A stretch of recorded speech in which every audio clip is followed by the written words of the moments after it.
மக்களே, இன்று நாம் திருக்குறள் 500ஆம் குறளை பார்க்கிறோம். இது பொருட்பால், அதில் அரசியல் இயலில் உள்ள இடனறுதல் அதிகாரத்தின் கடைசி குறள். காலாள் களரில் நெறியடும் கண்ணஞ்சா வேலாள் முகத்த களிறு என்று கூறப்பட்டுள்ளது.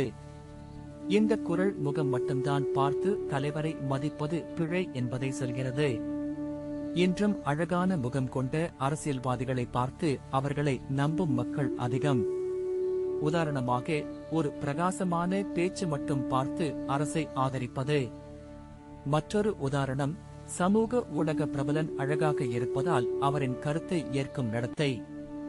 இது சமூகத்தில் தவறான தீர்மானங்களை உருவாக்கும். இக்குறள் இன்றும் பொருத்தமானது. முகம் அல்ல, செயல்கள் மற்றும் நோக்கங்களை மதிக்க வேண்டும். நாம் தலைவர்களின் திருப்பங்களையும் சாதனைகளையும் ஆய்ந்து புத்திசாலித்தனமான தேர்வுகளை செய்யலாம். அதனால் தனிப்பட்ட உறவுகள் மற்றும் தொழில் முனைவிலும் இந்த அறிவு பயன்படும்.